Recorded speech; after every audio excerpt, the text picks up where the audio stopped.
Ed here with the Digital Digest, and today I wanted to share yet another update on my experience with the Sony CyberShot DSC RX10 Mark III.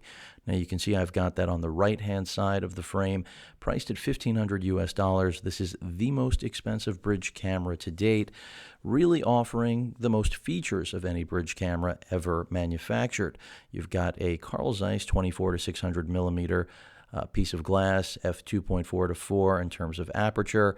And I have to say, so far, if you've watched my update on this camera, then you already know I am very impressed with its capability throughout the entire range of its glass, which is something I wasn't necessarily expecting.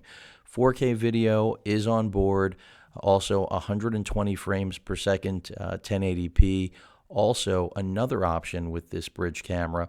And it really does redefine or set a new standard for what consumers should expect from a bridge style camera. However, it also does, as I mentioned earlier, set an entire new point of reference in terms of pricing. To the left, I have also one of the most expensive, if not the most expensive, pocket point-and-shoot camera ever made, which is the RX100 Mark IV. And the purpose of today's video is really just to discuss that together, I believe these two cameras, and I often do videos of this nature, really do make a great pairing.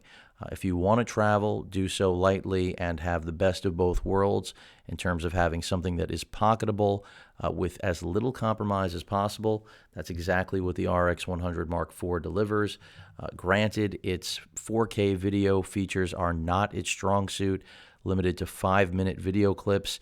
That's where the larger bridge-style RX10 Mark III comes into play, because there you are not limited. There's no overheating, which you will have with the RX100 Mark IV. And even though, again, at $950 and $1,500, these are very expensive cameras, I do anticipate we're going to see at least pricing for the Mark IV. It should be dropping very shortly, and that's because I would not be surprised if Sony is going to be announcing the Mark V in the very near future.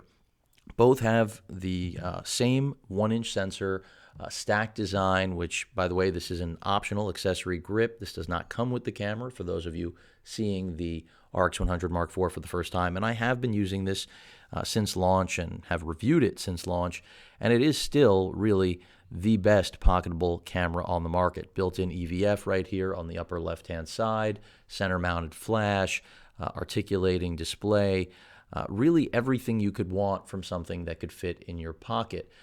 And one of the finest pieces of fixed glass also on a point-and-shoot camera.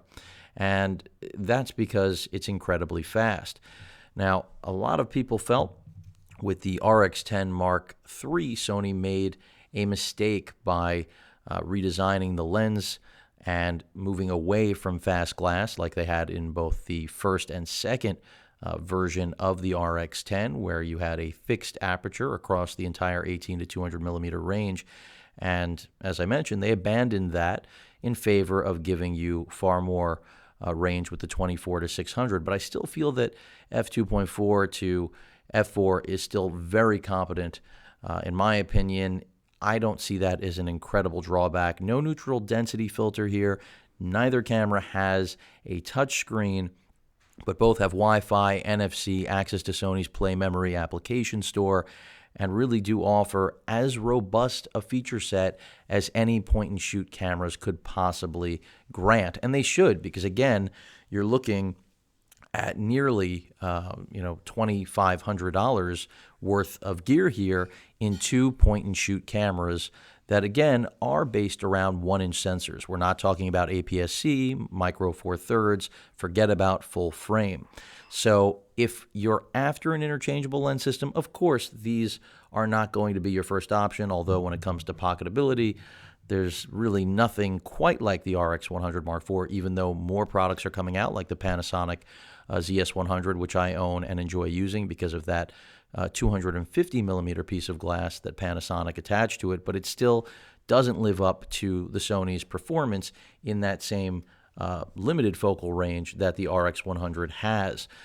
But really what it comes down to is that if you're after again, the convenience element, which is what the CyberShot RX line is all about, giving you professional grade features in still convenient to use photographic tools.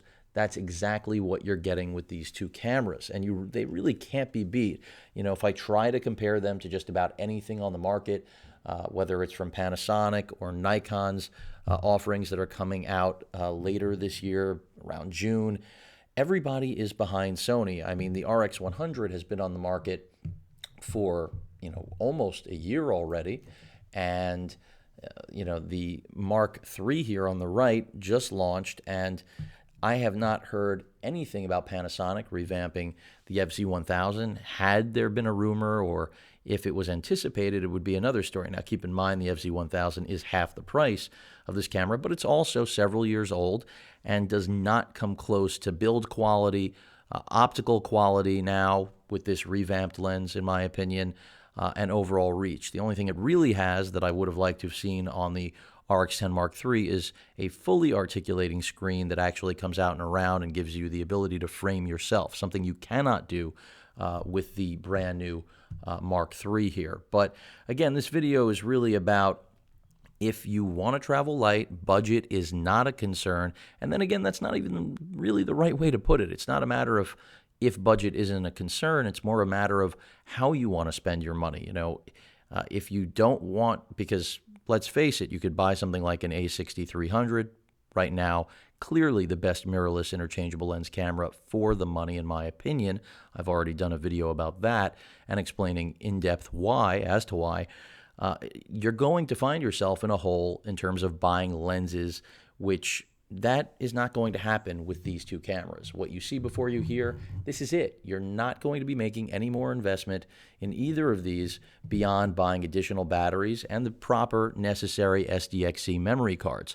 So again, what this boils down to is, do you want to be able to travel light? Granted, the Mark III on the right is a heavy piece of gear, but it covers just about everything that you could possibly want, and does so very well with that 1-inch stacked sensor. It also, both of these cameras, 14 frames per second in terms of continuous shooting. Autofocus, yes, we don't have a hybrid system combining contrast and phase detection. Maybe that's something we'll see on the 4th generation of this and on the 5th generation of the RX100 to its left. But as it stands right now in 2016, there simply is not a better combination. I can't think of two better point-and-shoot cameras designed for those of you that do not want to carry around lenses, swap lenses, worry about dust getting in the sensor, worry about dust getting in the lenses, the elements. This is really where it's at. These are the two cameras that, if anyone came to me and said, which two point-and-shoots should I put my money into if I am not interested in shooting professionally? And quite frankly, I know there are many pros that will actually end up picking up both of these cameras, because they do overlap in terms of their capabilities, and they do offer pros alternatives that frankly didn't exist in the past. I mean, that's what the RX100 in its first generation offered, a pocketable camera that actually made pros enthusiastic about a point-and-shoot camera again, which really was a non-existent concept. Same goes for the RX10. I mean, until the first RX10 was launched, bridge cameras were something that most of the world had given up on in favor of interchangeable lens systems. So again, really this is all about convenience, and I just thought that the two of these cameras, even though they each have, again, very similar internals in terms of that 1-inch sensor stack design, they both also have high frame video recording capability up to 1,000 frames per second, although that is degraded. Really 240 is the sweet spot if you want to capture slow motion video with them.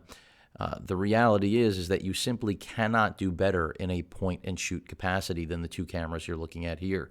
So this is less of a review and more of just a commentary on what I see as being the two best point-and-shoot cameras, especially when paired together. If I was going on a trip and did not want to take my A7R Mark II or my A6300 or even my Panasonic ZS100, These would be the two, although I have to admit I still do find a place for the ZS100 because I find myself going to that in a lot of instances over the RX100 simply because of its 10 times lens, that 250 millimeter reach. But of course, if I was carrying this around with me, that would kind of nullify the need for the extra reach that the Panasonic has to offer. But look at the size difference, weight difference. Those are things that, of course, are going to be a matter of personal preference and whether or not what you see before you appeals to you more, or, of course, the Panasonic and what it has to offer is more appealing, because clearly not everyone needs a 600 millimeter lens. But both of these are phenomenal cameras, and in my short time that I've spent already with the RX10 Mark III, I can tell you it is a winner. Battery life is pretty much what I've expected, and the moral of the story here is that if you only had to take two cameras to cover basically everything that you would want to on a trip to just about anywhere in the world and in just about any shooting environment, these two cameras could pull it off. And that was really what today's video was about. You know, not to give you all a static image here to stare at these two cameras, but they really do represent the cream of the crop when it comes to the point-and-shoot world. There are other very good options for less money, but I assure you there are none that are literally better at doing exactly what both of these cameras do. Any questions or comments, please feel free to post them. Hit that like button, and as usual, please subscribe. Later.